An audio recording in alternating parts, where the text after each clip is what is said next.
മിശിഹായിൽ പ്രിയമുള്ള സഹോദരി സഹോദരന്മാരെ, പ്രിയമക്കളെ, ഈ പ്രഭാതത്തിൽ 1 സാമുവേൽ 1:13 നമുക്ക് ധ്യാനിക്കാം.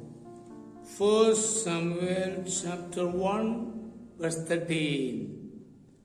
അവൾ ഹൃദയത്തിൽ സംസാരിക്കുകയായിരുന്നു, അധരം മാത്രമേ ചലിച്ചിരുന്നുള്ളൂ, ശബ്ദം പുറത്തു വന്നതുമില്ല.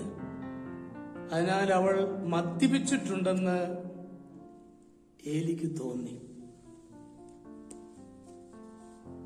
സത്യസന്ധമായി അന്വേഷിക്കാതെയും കാര്യങ്ങൾ ശരിയായി അറിയാതെയും പലരെയും പറ്റി നാം തെറ്റിദ്ധാരണകൾ വെച്ച് പുലർത്താറ്. കേട്ടുകേൾവികൾ മാത്രം ആധാരമാക്കി നാം മറ്റുള്ളവരെ പറ്റി അഭിപ്രായങ്ങൾ രൂപപ്പെടുത്തുന്നു. ഈ രീതി വലിയ പ്രശ്നങ്ങൾ ഉണ്ടാകും. സ്നേഹബന്ധങ്ങൾ തകരുവാൻ അത് കാരണമാകും. മറ്റുള്ളവർക്കും നമുക്കും തിക്താനുഭവങ്ങൾ തന്മൂലം അനുഭവപ്പെടുവാനിടയാകും. ക്രൈസ്തവന്റെ ജീവിത സാക്ഷ്യം നഷ്ടപ്പെടുവാനും അത് കാരണമായി തീരാം.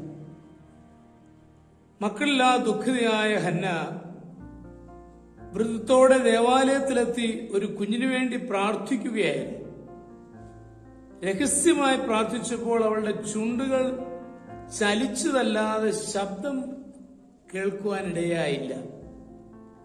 അവിടുത്തെ പുരോഹിതൻ അവളെ മദ്യപാനി എന്ന് തെറ്റിദ്ധരിച്ചു. എത്രത്തോളം നീ ലഹരി പിടിച്ചിരിക്കും, നിന്റെ വീഞ്ഞ് ഇറങ്ങട്ടെ എന്ന് പറഞ്ഞു. ഈ വാക്ക് ഹന്നായെ അതീവ ദുഃഖിതയാക്കി.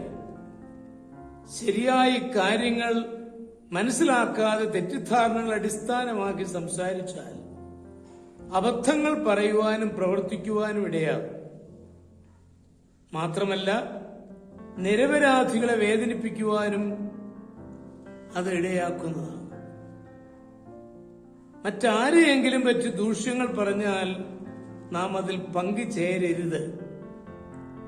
സത്യം പൂർണ്ണമായി അറിയാതെ മറ്റുള്ളവരെ പറ്റി തെറ്റായ ഒരു അഭിപ്രായം രൂപപ്പെടുത്തുകയും പ്രചരിപ്പിക്കുകയും ചെയ്യരുത്. അത് പാപമാണ്. പൂർണ്ണ വിവരം അറിയാതെ ചെയ്യുന്ന പ്രവൃത്തികൾ അബദ്ധമായി തീരുവാൻ സാധ്യത വളരെയുണ്ട്. മറ്റുള്ളവരെ പറ്റി അഭിപ്രായം രൂപപ്പെടുത്തുകയും സംസാരിക്കുകയും ചെയ്യുമ്പോൾ നാം വളരെ കരുതലുള്ളവരായിരിക്കണം. കേട്ടുകേൾവികൾ വിശ്വസിക്കാവുന്ന ഒരു അടിസ്ഥാനമല്ല.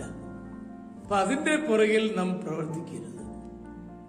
നമ്മുടെ കർത്താവ് യേശു മിശിഹായുടെ കൃപയും പിതാവായ ദൈവത്തിന്റെ സ്നേഹവും പരിശുദ്ധാത്മാവിന്റെ സഹവാസവും പരിശുദ്ധ അമ്മയുടെ മധ്യസ്ഥതയും നിങ്ങളെല്ലാവരോടും കൂടി ധാരാളമായിട്ടുണ്ടായിരിക്കട്ടെ, എപ്പോഴും എപ്പോഴും എന്നേക്കും. ആമേൻ.